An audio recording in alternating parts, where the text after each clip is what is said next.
Olá, começamos agora mais uma aula de pesquisa operacional, continuando a falar sobre o método simplex. Nas aulas anteriores, nós resolvemos dois exemplos de problemas de otimização utilizando o simplex, e a cada iteração nós escolhíamos uma variável para entrar na base. Em alguns casos, nós tínhamos mais de uma variável candidata para entrar na base, e aí nós escolhíamos uma ou outra. Lembrando que isso pode influenciar no número de iterações realizadas, porém, durante o algoritmo, nós não temos como saber qual das variáveis é a melhor escolha. E depois de escolher a variável que entrava na base, nós realizávamos o teste da razão para decidir qual variável teria que sair da base. Neste teste da razão, nós calculávamos algumas frações e, baseado na fração que tinha um menor valor, era determinada a variável que saía da base. Na aula de hoje, nós vamos ver um exemplo em que este teste da razão vai dar um empate. Nós teremos duas razões que são iguais. E nesse caso, o que acontece é que nós temos mais de uma variável candidata para sair da base. Veremos como resolver isso e a consequência desse fato no processo de resolução. E aqui temos o problema que iremos utilizar como exemplo. Temos aqui o problema já escrito na forma padrão, com as duas variáveis de folga, x5 e x6. Vamos então escrever o primeiro dicionário. Começamos com a função objetivo. Temos aqui 27x1 mais 6x2. Repare que não temos aqui a variável x3, é o mesmo que 0x3, mas vamos deixar um espaço para essa variável para depois o dicionário ficar organizado com as colunas.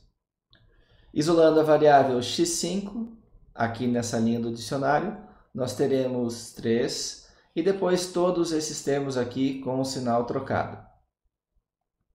Menos 6x1, menos 2x2, menos 6x3, menos 3x4. E por último, isolando a variável x6, nós temos 2 menos 4x1 mais 1x2 menos 5x3 e menos 3x4. Vamos para a primeira iteração do algoritmo, e aqui nós temos três candidatas para entrar na base. Podemos colocar x1, x2 ou x4. Aqui vamos escolher o x1. Se o x1 entra na base, o x5 ou o x6 tem que sair. E aqui nós temos que realizar o teste da razão. Nós já fizemos isso na aula anterior, mas eu quero explicar novamente a ideia por trás desse teste. Para caso alguém não tenha entendido a lógica, fica aqui mais uma explicação. Vejamos, nós queremos aumentar o valor de x1, mas isso vai acarretar a diminuição do valor de x5 e de x6. É importante lembrar no simplex que ele só trabalha com soluções viáveis e todas as variáveis são não negativas. Isso significa que tanto x5 quanto x6 devem ser maiores ou iguais a zero. Portanto, se nós escrevermos a expressão para o x5, que é 3 menos 6x1, lembrando que estamos aumentando o valor dessa variável e todas essas daqui são iguais a zero. Se o x5 deve ser maior ou igual a zero, então toda essa expressão deve ser maior ou igual a zero. Trabalhando agora com esse pedaço, nós podemos isolar o 6x1 e ele deve ser menor ou igual a 3. Dividindo os dois lados por 6, nós chegamos a x1 menor ou igual a 3 sobre 6, que é igual a meio. Portanto, esta restrição está limitando o valor de x1 a meio. Fazendo o mesmo para a restrição 2, nós teremos x6 igual a 2 menos 4x1. Lembrando que esses valores são considerados iguais a zero. Continuamos aqui escrevendo que tudo isso deve ser maior ou igual a zero. E analisando esta expressão, nós teremos que 4x1 deve ser menor ou igual a 2, o que implica que o x1 deve ser menor ou igual a 2 sobre 4, que é igual a meio. Assim fica mostrado que a última restrição também limita o valor de x1 a meio. Se nós tivéssemos aqui dois valores diferentes, nós escolheríamos o menor deles. Mas nesse caso, como os dois são iguais, podemos escolher qualquer uma dessas variáveis para sair da base. Aqui vamos escolher a variável x5. Eu vou anotar aqui embaixo que x1 entra na base, x5 sai da base. Temos aqui o nosso elemento pivô e estamos prontos para realizar o pivotamento.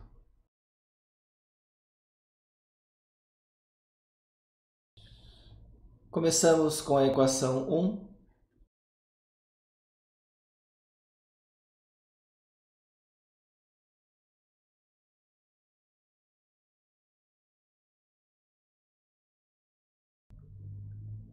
Aqui nós precisamos isolar a variável x1, e como nós já fizemos vários exemplos nas aulas anteriores, eu vou simplesmente escrever a resposta final. Eu sugiro que você tente fazer as contas sozinho e confira se o resultado é o mesmo.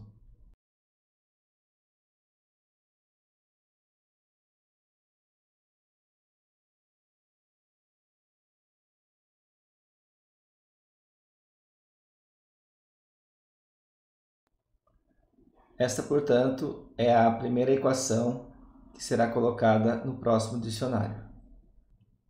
Partimos agora para a restrição 2.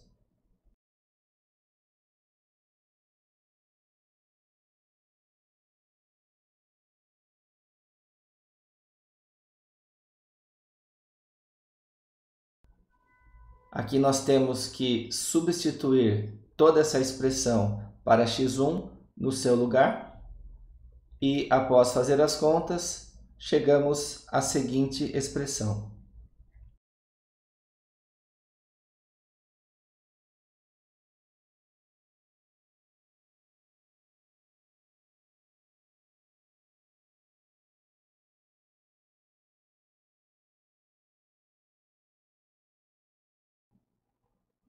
E esta é a equação 2, atualizada para o próximo dicionário.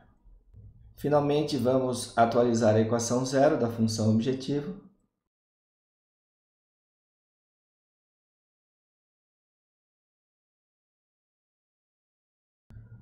Substituindo a expressão da equação 1 no lugar de x1 e fazendo todas as contas, nós obtemos o seguinte.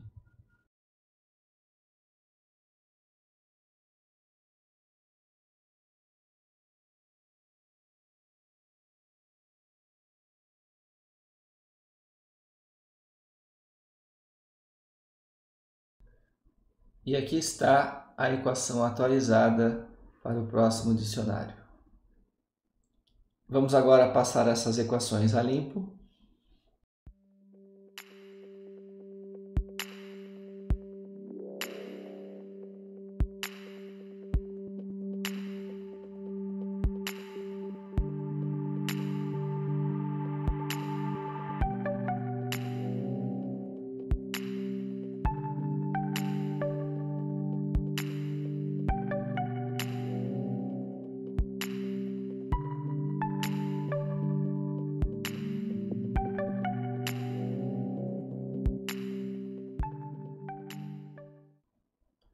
Terminamos aqui a primeira iteração e, se você quiser, pause o vídeo, analise o dicionário 2 que nós construímos e veja se você consegue identificar qual será o próximo passo do algoritmo.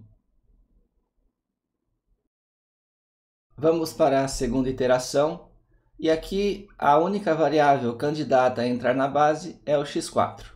Portanto, o x4 entra na base.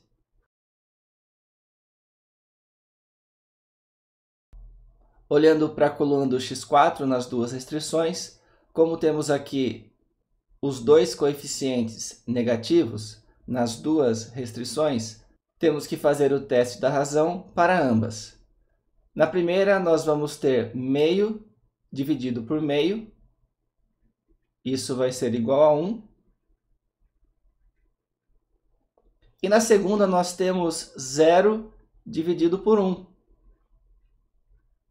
que é igual a 0. E o que nós fazemos nesse caso? Nós seguimos o teste da razão. Entre os dois, o menor é o 0. Portanto, neste caso, x6 vai sair da base.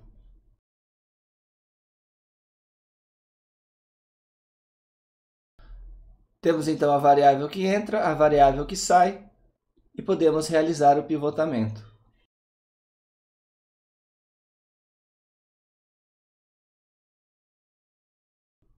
Começamos escrevendo a equação 2.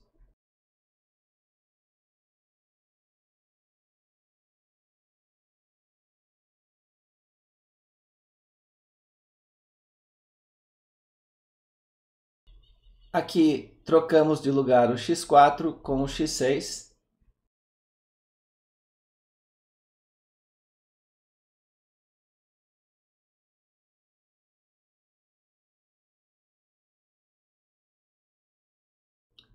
E obtemos a equação 2 para o próximo dicionário.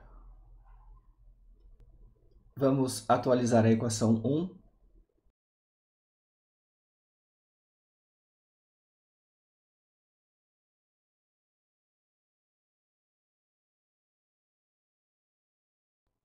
Substituindo no lugar de x4 a expressão que está aqui em cima e fazendo todas as contas, nós obtemos o seguinte.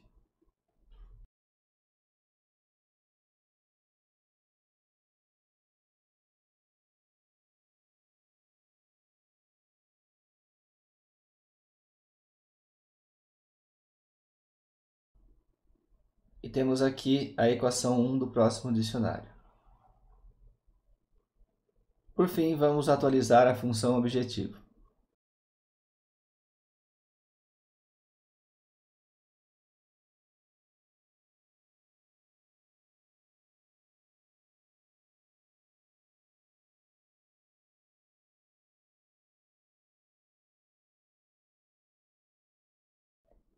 Substituindo na variável x4 e fazendo todas as contas, temos a seguinte expressão.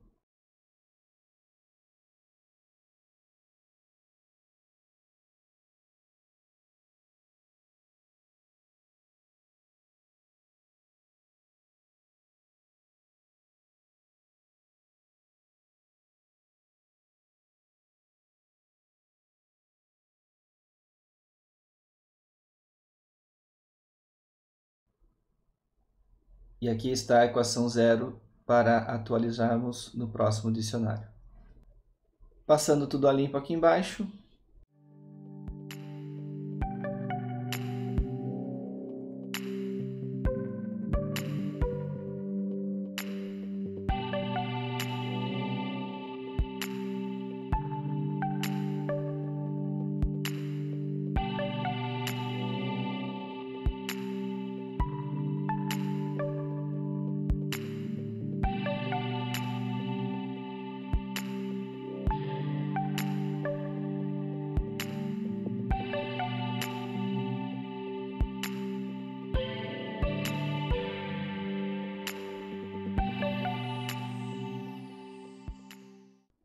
Chegamos ao dicionário número 3. Antes de nós continuarmos para a próxima iteração, vamos analisar esses dois dicionários e ver o que aconteceu de um para o outro. Em primeiro lugar, notamos que o valor de z, que era 27 sobre 2, após a iteração, continua 27 sobre 2. Isso pode parecer estranho porque, se o algoritmo procura sempre aumentar o valor da função objetivo, Desta vez ele não conseguiu. Vamos fazer o seguinte, vamos escrever a solução do dicionário 2. Para o dicionário 2, nós tivemos x1 igual a meio, é a primeira das variáveis básicas. Depois, a segunda variável básica é o x6, que nesse caso é igual a zero. E todas as variáveis não básicas, x2, x3, x4 e x5, são iguais a zero. Muito bem, vamos escrever agora qual é a solução do dicionário 3. Para o dicionário 3, nós temos x1 igual a meio. Depois nós temos a segunda variável básica, que é x4 igual a zero. E as variáveis não básicas são x2, x3, x5 e x6 iguais a zero. Você consegue notar alguma semelhança entre essas duas soluções? Elas são exatamente a mesma, pois nas duas x1 é igual a meio e todas as outras variáveis são iguais a zero. O que ocorreu é que essas soluções estão sendo representadas de duas formas diferentes, por dois dicionários diferentes. E essa representação com mais de um dicionário só pode ocorrer quando uma das variáveis básicas é igual a zero. Soluções desse tipo são chamadas de soluções degeneradas. E a iteração de uma solução degenerada para a seguinte ocorre sem a mudança no valor da função objetivo. Isso não vai acarretar maiores problemas, porque na próxima iteração nós vamos sair dessa solução degenerada e chegar à solução ótima.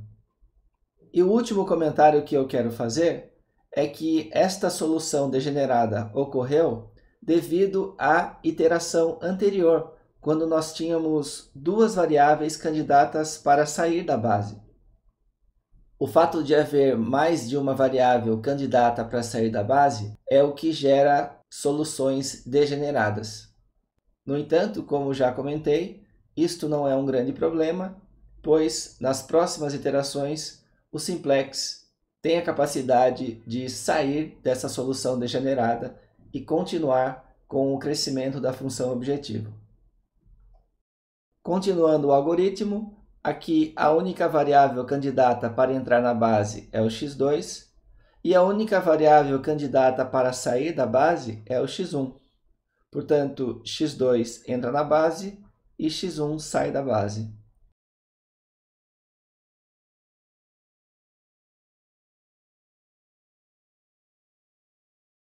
Temos aqui o elemento pivô, estamos prontos para realizar o pivotamento e eu vou deixar esse pivotamento como um exercício para vocês.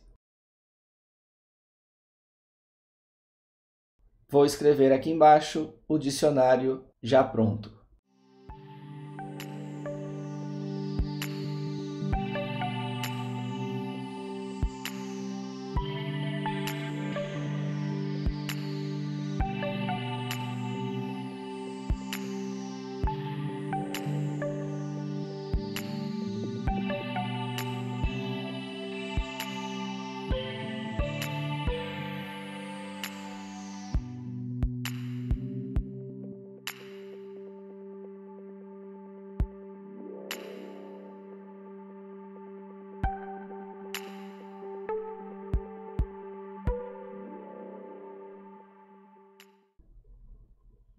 Perceba que nesta iteração o valor da função objetivo aumentou de 27 sobre 2 para 41 sobre 3.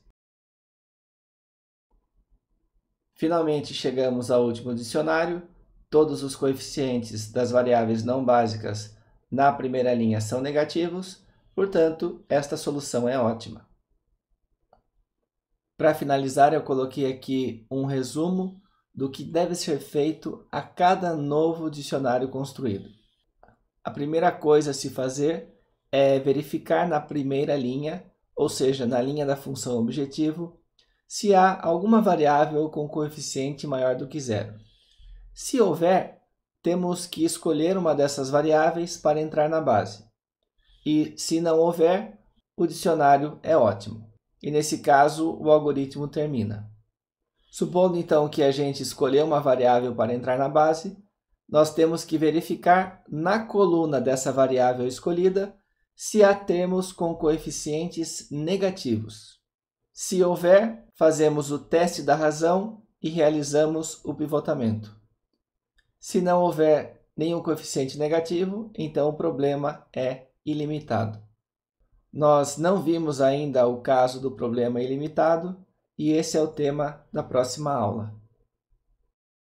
Finalizamos assim mais uma aula sobre o simplex e a gente se vê na próxima.